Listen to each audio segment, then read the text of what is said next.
yeah, yeah, yeah. Yeah, yeah, yeah, yeah.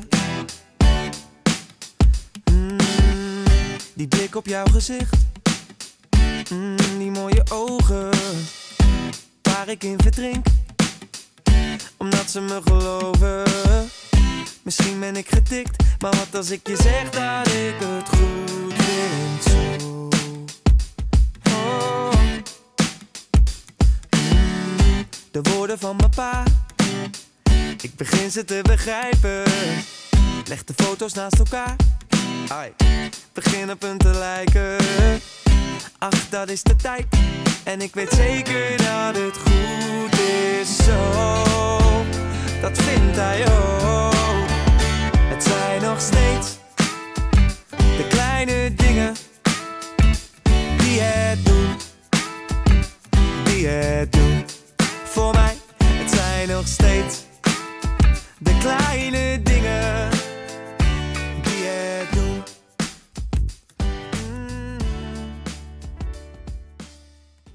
Ik ben niet zo'n held van mezelf, maar ik heb een superwoman bij me. En alle mannen staan versteld. Wat doet ze met die jongen? Ik zie ze kijken. Ik weet ook niet wat het is. Zo'n meisje, zo'n lijf en zo'n gezicht. Zo'n goede vriend omdat ze altijd bij me is. Het is goed, want ik herken geluk met mijn ogen dicht.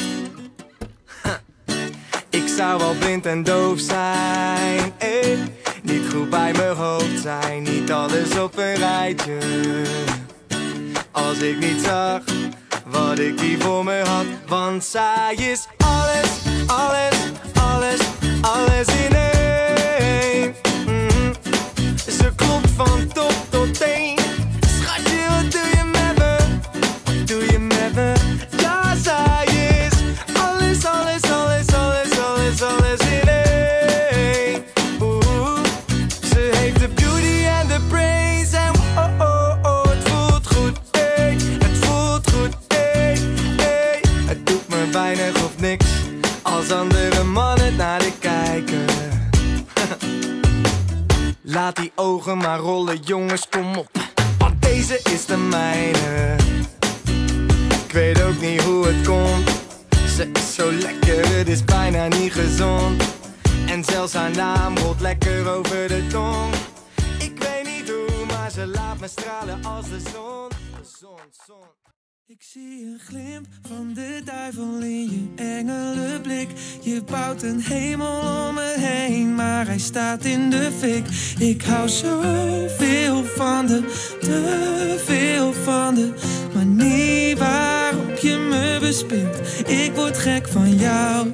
Ik ga niet voor je liegen, maar die nacht we lagen met z'n tweeën op de bank. Die attitude die had ik niet verwacht, maar ik verloor mezelf door de drang. En meestal neem ik dan afstand, want je leek veel liever in de verte. Er gebeurde iets, dat had ik niet verwacht, maar jij hebt mij betoverd, ben ik bang. Ik vraag me af, waar ben ik aan begonnen? Maar dan ben ik weer eventjes met jou, en dan geef ik me ook meteen gewonnen. Baby, ik zie een glimp van de duivel in je engelenblik. Je bouwt een hemel om me heen, maar hij staat in de fik. Ik hou zoveel van te veel van de manier waarop je me bespeelt. Ik word gek van jou. Ik krijg je niet meer uit mijn hoofd. Ik word gek van jou, gek van jou. Ik krijg je niet meer uit mijn hoofd.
Meta Rocco, and I'm the arts editor at The Economist.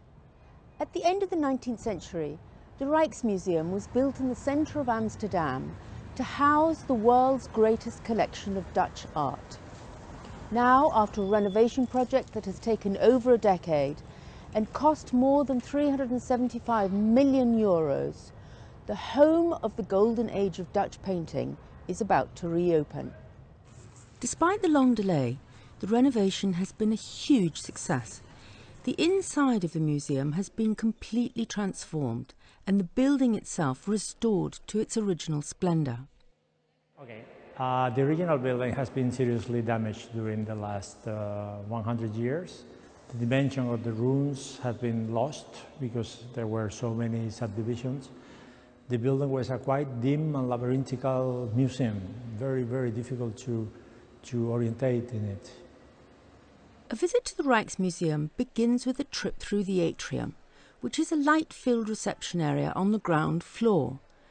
This was one of the most challenging aspects of the redevelopment process, because beforehand the ground floor of the museum was split in two by a public passageway that was used by cyclists.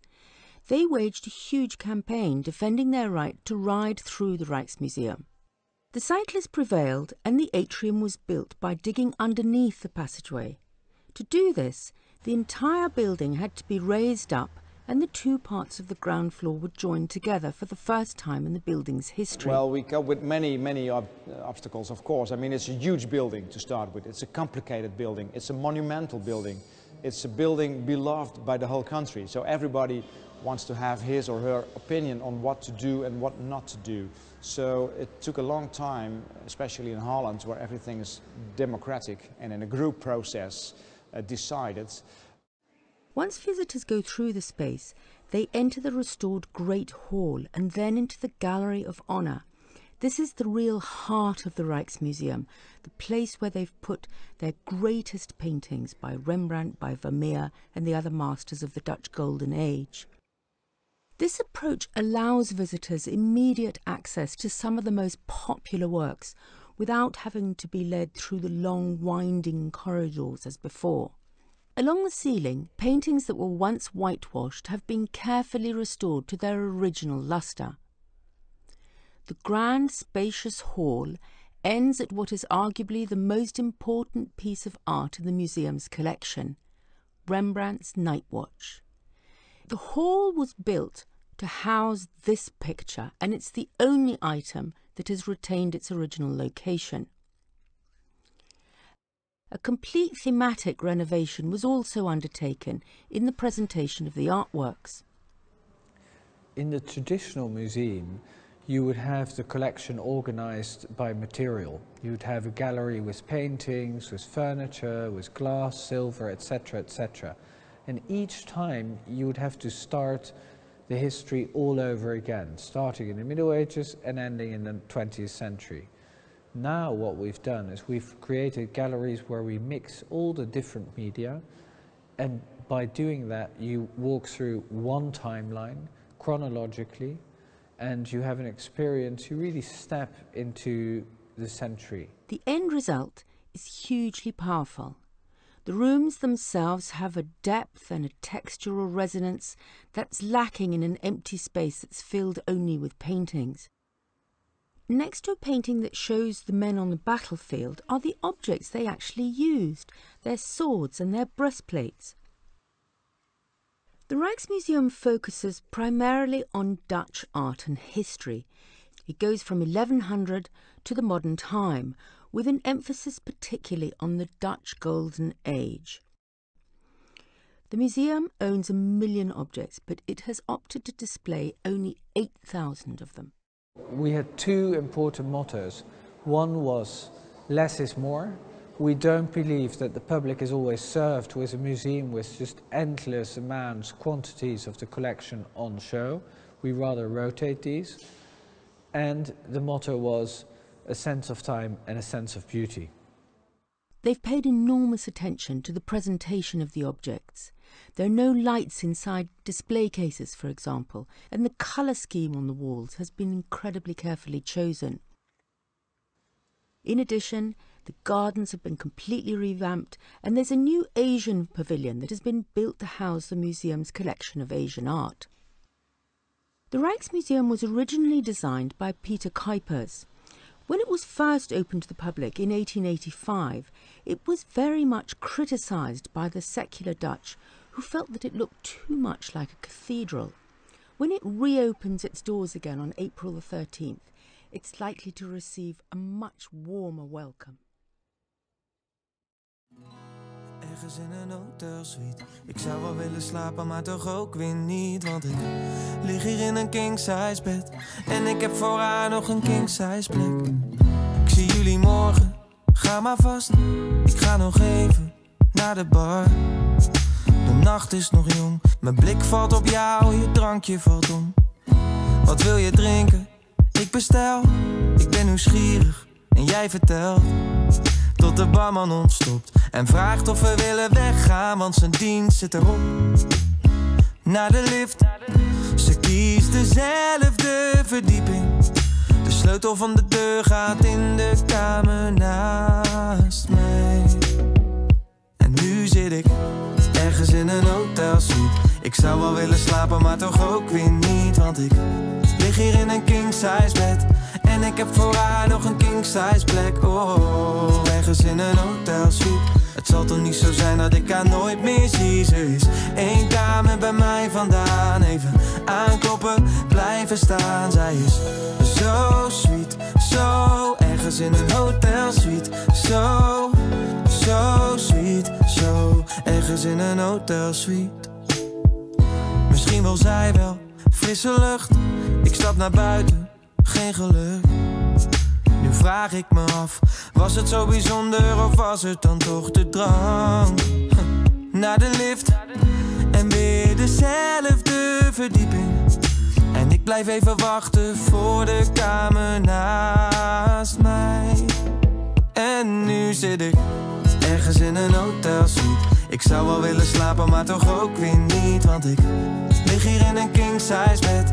En ik heb voor haar nog een king-size plek. Oh, ergens in een hotelsuite. Het zal toch niet zo zijn dat ik haar nooit meer zie. Ze is 1 kamer bij mij vandaan. Even aankloppen, blijven staan. Zij is waarschijnlijk op doorreis naar dromenland.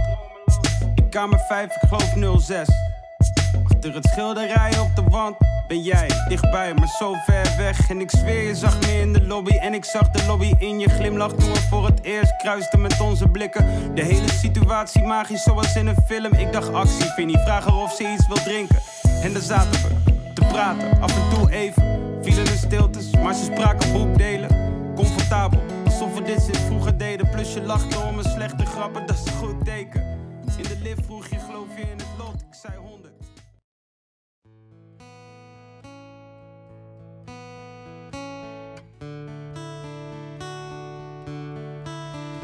Ik ga terug naar de plek toe waar ik jou toen zag. En ik heb een slaapzak mee, ik hou de wacht.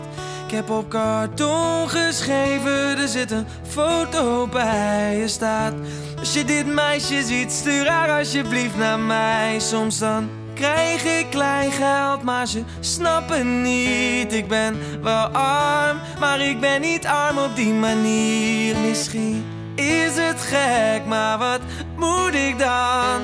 Hoe moet ik verder gaan als dat zonder jou niet kan? Want als je op een dag wakker wordt en voelt dat je me mist, en je hart zich dan afvraagt waar op de aarde ik zit, misschien kom je dan kijken of onze plek er nog is. En dan zou je mij zien wachten alsof er niets veranderd is. Dus ik blijf hier. Ja, ik blijf hier.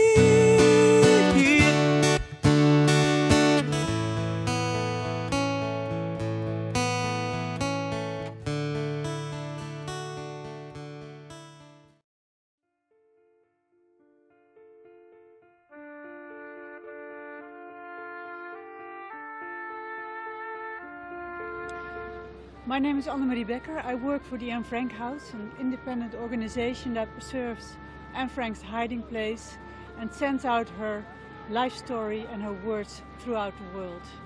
We're now standing in front of the actual museum, the front of Anne Frank's father's company, and behind it is the secret annex.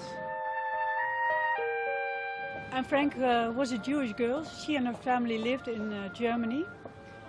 When it became dangerous for them, for the Nazis, they escaped to Holland and thought to find a safe place here in Amsterdam. We're now standing in front of Anne Frank's father's company. And when it also became difficult for the Jews in Holland, they decided to go into hiding and went into hiding behind the company of Anne Frank's father, the secret annex. They and 4 other Jews were in hiding for more than 2 years, helped by the employees of Otto Frank.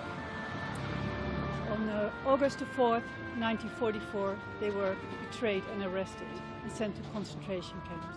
He came back to Amsterdam, then read his daughter's diary and had the diary published like Anne had wished for. And because of this publication of the diary that was recognized by so many people worldwide, we still have the hiding place. And nowadays more than 1 million people from all over the world come to visit the museum and to see the place where Anne Frank was and where she wrote her diary. Now we're standing in front of the secret annex, the place where Anne Frank was more than 2 years in hiding and where she wrote her diary. This is the place visitors normally don't see. It's the back of the front house. And in the middle you see Anne Frank's room, which was blinded like the rest of the rooms, except for the window in the attic where Anne could see the sky, the birds and the chestnut tree.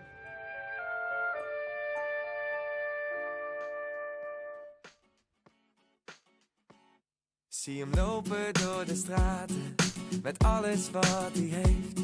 Niemand heeft hem in de gaten, nee, soms zien ze hem niet eens. En als het toch eens voorkomt, dat iemand naar hem kijkt, dan is het met een blik van pure medelij. Ik denk, oh, oh, oh, oh, oh, oh, weet je wat het is?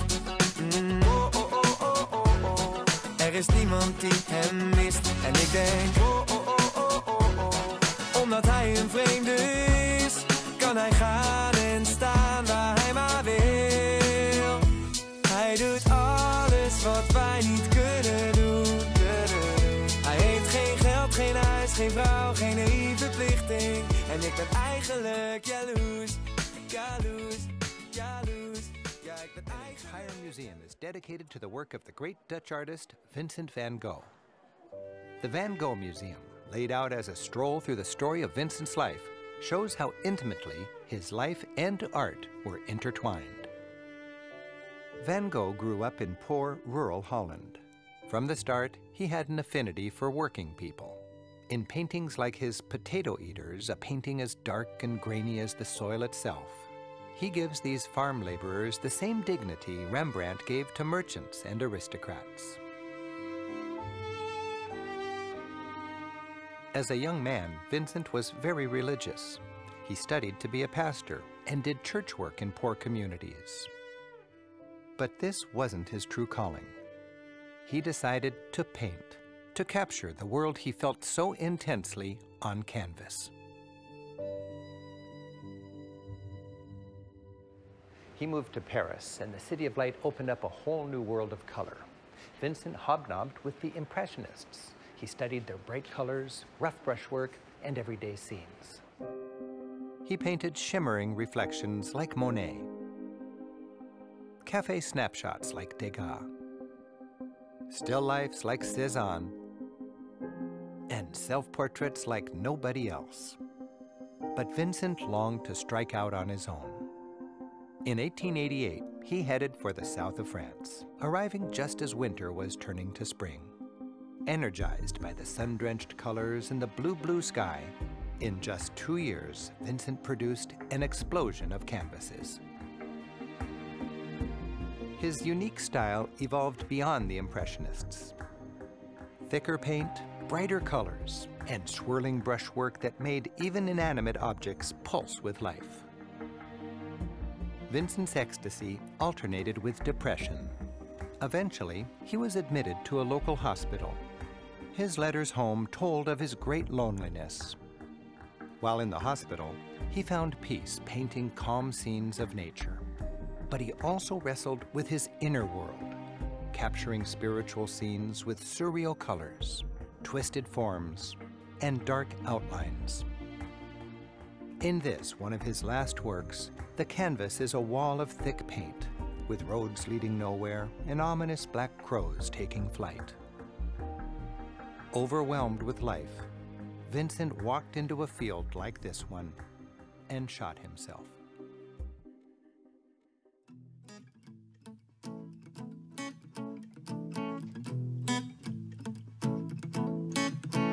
Deze is voor jou, babe.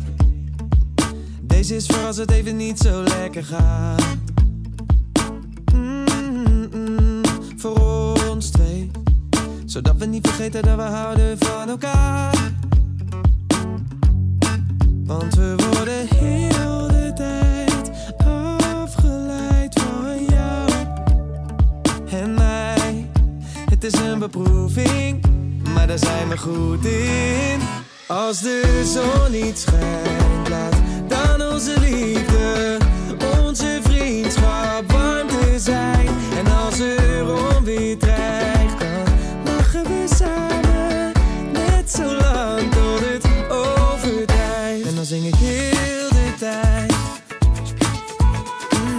heel de tijd, alleen maar over jou. Ik zing heel de tijd.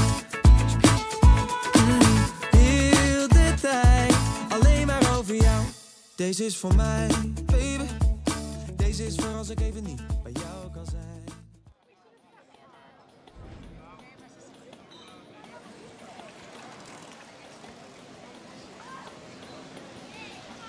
What's the most popular park in Amsterdam? Without doubt, the Vondelpark. It's the place to be, especially when the sun is out. Here it's a matter of watching people. And people watching, moving, sharing.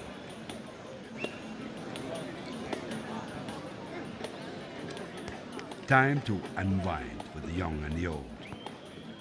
Hanging around, in the real sense of the words. Just hang around and watch the scene.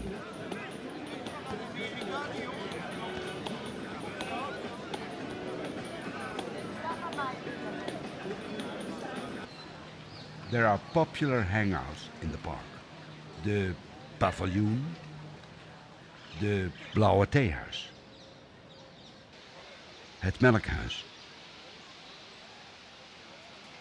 the Open Air Theatre, with free performances of music and dance throughout the summer.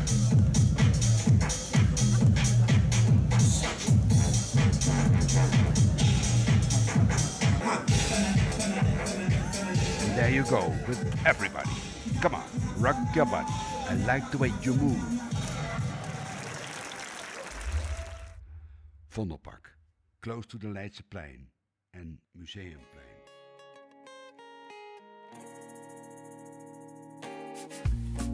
De regen is al opgestaan. Hij tikt tegen het raam, raam, raam. Het raam, raam, raam. Maar zolang jij niet wakker wordt, kijk ik naar hoe je slaapt, slaapt, slaapt. Jij slaapt, slaapt, slaapt. Je kruipt nog even dicht tegen me aan. En je kriebelt om mijn haren en fluistert iets wat ik niet kan verstaan. Maar ik hoor mijn naam. Voordat je weggaat 's morgens, schrijf je een briefje voor me. Lief, jij en ik, wij zijn voor altijd, altijd. Voordat ik wegga 's morgens, zing ik jouw lieve woorden. Lief, jij en ik, wij zijn voor altijd.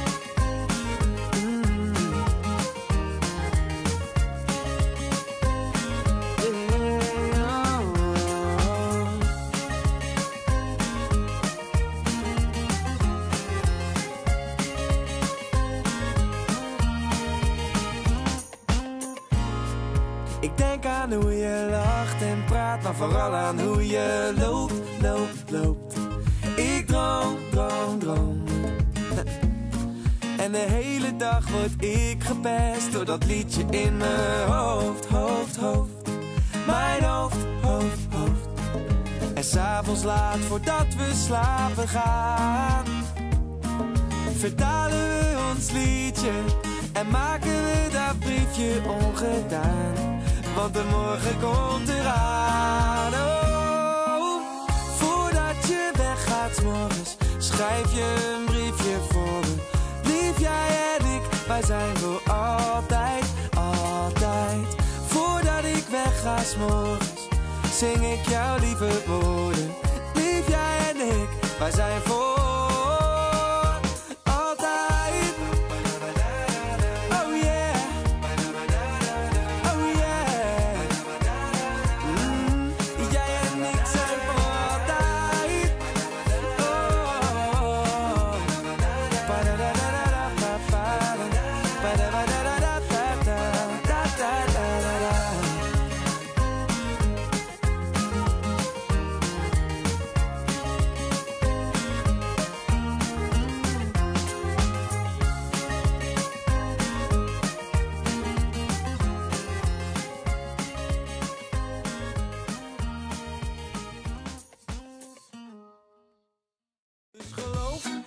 Jezelf, juist wanneer het lijkt alsof het niet meer loopt. Je kan rennen met je hoofd omhoog.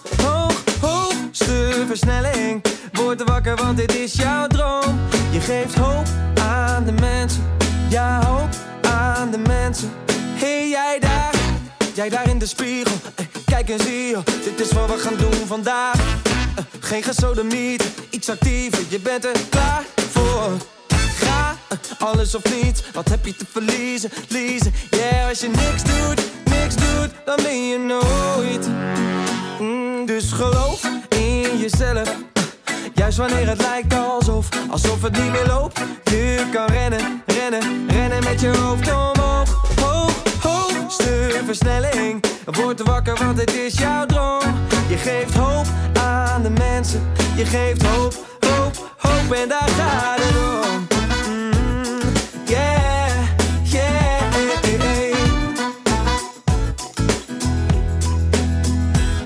Hey, jij daar, oké, je hebt dromen, maar wat ga je doen om ze uit te laten komen? De wereld ligt voor je open, doe het gewoon en maak het maar waar. Je weet hoe het kan lopen, dus lopen. Yeah, als je niks doet, dan win je nooit, yeah. Dus geloof in jezelf, juist wanneer het lijkt alsof het niet meer loopt. Je kan rennen met je hoofd omhoog. Hoogste versnelling, word wakker want dit is jouw droom. Je geeft hoop aan de mensen, je geeft hoop en daar gaat het om.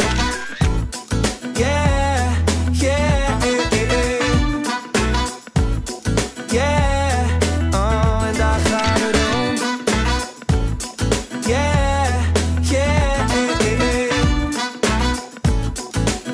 Dus elke dag in de hoogste versnelling. Sneller, hoger, sterker, stop niet. Hier kan nog verder in de hoogste versnelling. Hoogste versnelling, ja, hoogste versnelling. Dus sneller, hoger, sterker. Nee, niet stoppen, want je kan nog verder. Hey jij, wat is het nieuws? Het is donker in je gedachten. Donker zelfs toen je lachte en opnieuw. Steeds opnieuw. Hou je zoveel voor me achter. Je mag veel meer van me verwachten. Waarom probeer je toch steeds alleen?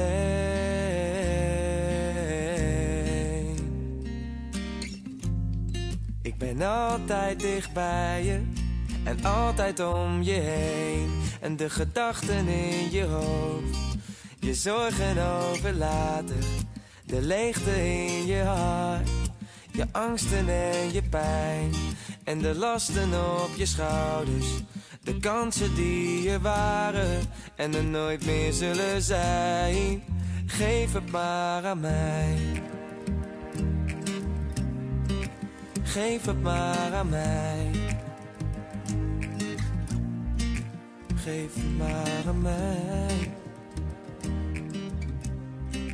Geef het maar aan mij.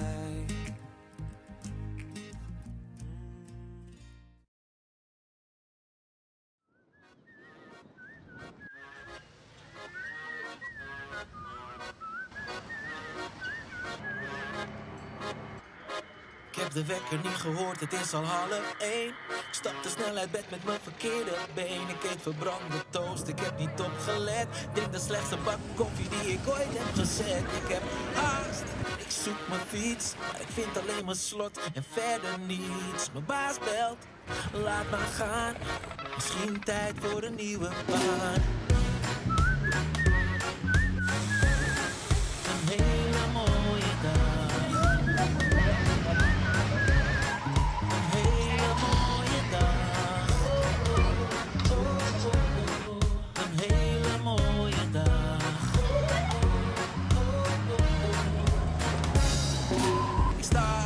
Op Centraal Station te wachten op een trein op een verkeerd perron. Dus ik ren en ik haal hem net. Het was een kantje boord, maar ik heb hem gered. Ik ben dood op mijn ogen vallen dicht. Ondanks dat die bank niet altijd lekker ligt. Ik word wakker in een vreemde stad. Ik heb het langzamerhand wel een beetje gehad. Een hele mooie dag. Een hele mooie dag. Een hele mooie dag. Ik sta op een plein in de zon. Het is een dag die misschien niet al te lekker begon. Maar de zon schijnt, ik zie een topterras. Ik zeg, doe maar wat cools in een heel groot glas. En ik kijk op en daar ben jij. Stelt aan mij de vraag, is het plekje vrij? Je kijkt me aan met een stralende lach en vraagt, hoe is je dag als ik je vragen mag? Een hele mooie dag. Een hele mooie dag. Een hele mooie dag. Sjoep, sjoep, sjoep, sjoep, sjoep. Hele mooie dag.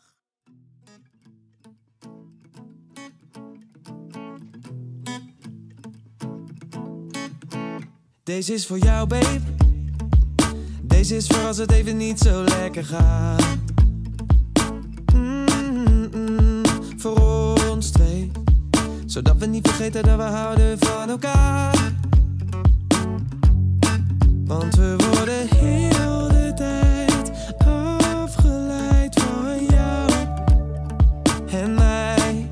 Het is een beproeving, maar daar zijn we goed in. Als de zon niet schijnt, laat dan onze liefde